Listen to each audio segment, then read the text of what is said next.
दिव्यवाणी तेरी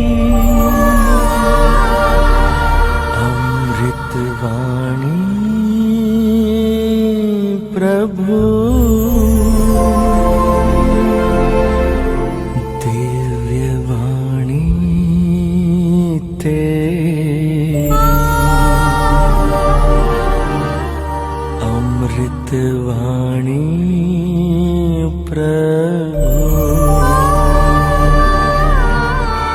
संत मत्ती के अनुसार प्रभु यीशु क्रिस्त का पवित्र सुसमाचार अध्याय 1 वाक्य संज्ञा 16, 18 से 21 और 24।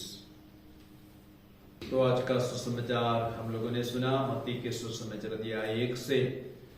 यहाँ संत जोसेफ के बारे में हमने सुना और जोसेफ के बहुत सारे सद्गुण थे। हमें उन सद्गुणों से सीखना है, जोसेफ से प्रेरणा लेना है।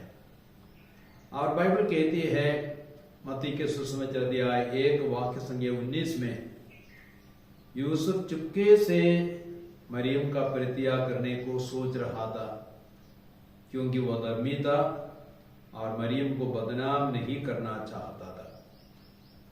जोसेफ और मरियम एक साथ रहने के पहले ही मरियम पवित्र आत्मा से गर्भवती हो गई थी और जोसेफ को यह बात मालूम नहीं थी।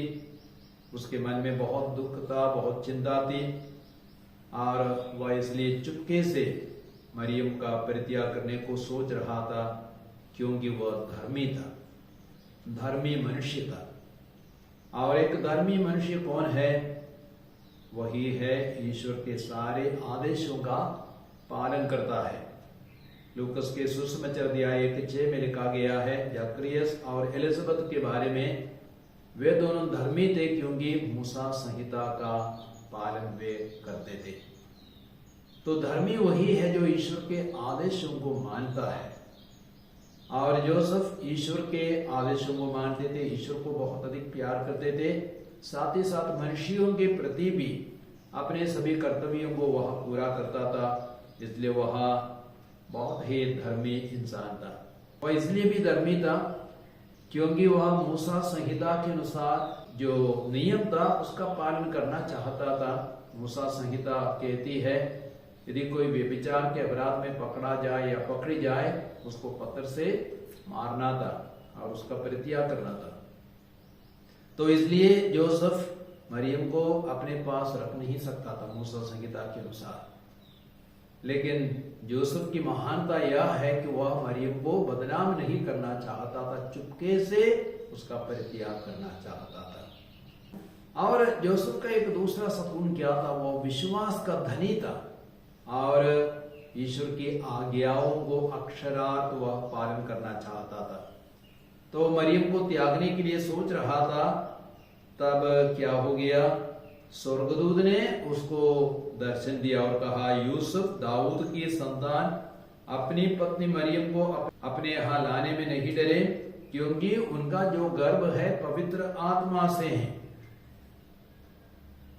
तो जैसे जोसेफ ने स्वर्गदूत से इन बातों को सुना, वैसे ही जोसेफ ने स्वर्गदूतों के वचनों पर विश्वास किया।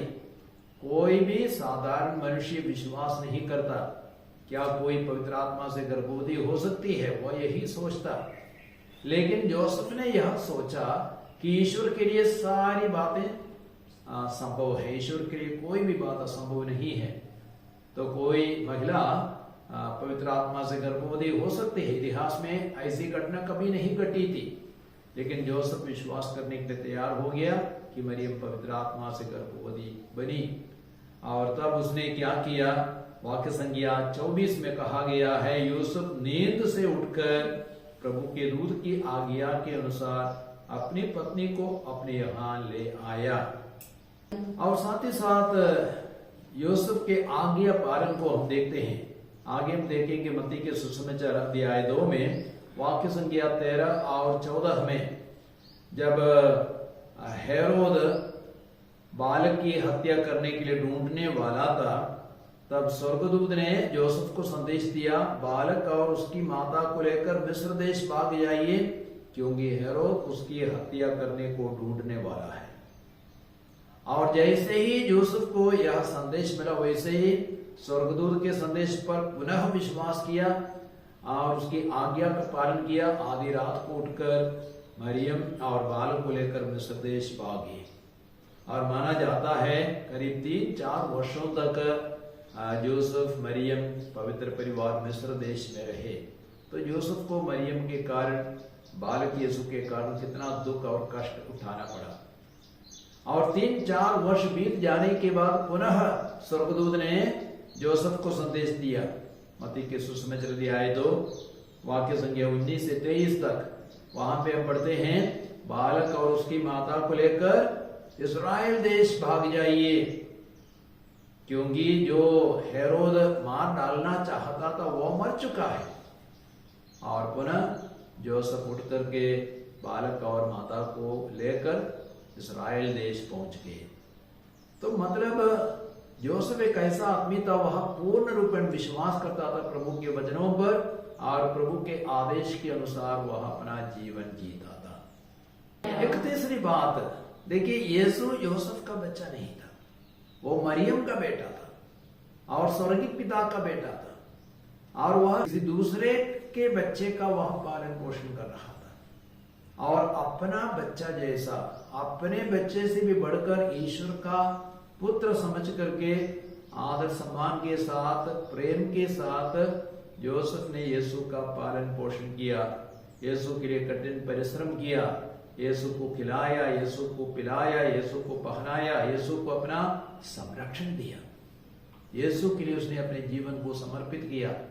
और साथ ही साथ पत्नी मरियम के लिए भी उसने अपने जीवन को समर्पित किया। और एक अंतिम बात, मरियम यूसुफ की पत्नी थी, फिर भी वो उसकी पत्नी जैसी नहीं थी, क्योंकि यूसुफ के साथ मरियम का कोई शारीरिक संबंध नहीं था, यूसुफ का मरियम के साथ शारीरिक संबंध नहीं था। और मरियम को कलीसिया नित्य कुंवारी मानती है, अर्थात उन दोनों के बीच में शरीर का संबंध नहीं था। और कौन सा ऐसा पति है जो अपनी पत्नी से शरीर का संबंध नहीं चाहेगा। और मंगनी के पहले ही माता मरियम ने निर्णय लिया था कुंवारी रहने का, क्योंकि जब वो प्रार्थना कर रही थी मंदिर में, एक वाणी उसने सुनी, एक आवाज सुनी, मैं तुमको चाहता हूं, मैं तुमको चाहता हूं। तो मरियम ने निर्णय लिया आजीवन कुंवारी रहने का। और अब उसकी मंगनी होने वाली थी, शादी होने वाली थी। मैं क्या करूं, मरियम सोच रही थी। मैंने पढ़ा मरियम वाल्तोरता की किताब पोएम ऑफ मैन गॉड में, मरियम ने सोचा मैं होने वाले पति को बोलूंगी कि ईश्वर ने मेरे कुंवारापन की मांग की है। तो मरियम ने जोसेफ से यह बात कही, तो जोसेफ क्या बोले, मैंने नासेर व्रत लिया है, तुम्हारे कुंवारापन के साथ मैं भी अपने कुंवारेपन को समर्पित करता हूं। हम स्वर्गदूतों जैसा प्यार करेंगे, हम स्वर्गदूतों के जैसे प्यार करेंगे, पति पत्नी जैसे नहीं। तो जोसेफ अपने शरीर के सुख को त्यागने के लिए तैयार हो गया, शरीर के सुख से परहेज लेने के लिए बहुत तैयार हो गया। तो हम सच में कह सकते हैं जोसेफ महान संत थे। माता मरियम के बाद सबसे महान संत जोसेफ ही थे। वह एक धर्मात्मा था, अपने लिए नहीं जिया, अपने सुख के लिए, अपनी इच्छा की पूर्ति के लिए, अपनी योजना को पूरा करने के लिए उसने अपना जीवन नहीं जिया, सिर्फ ईश्वर की इच्छा को पूरा करने के लिए और दूसरों के लिए, यीशु के लिए, मरियम के लिए अपने जीवन को समर्पित किया। तो हम देखते हैं जोसेफ कितने महान संत थे। आज हम संत जोसेफ की मध्यस्थता के लिए प्रार्थना करें, साथ ही साथ संत जोसेफ का अनुकरण करें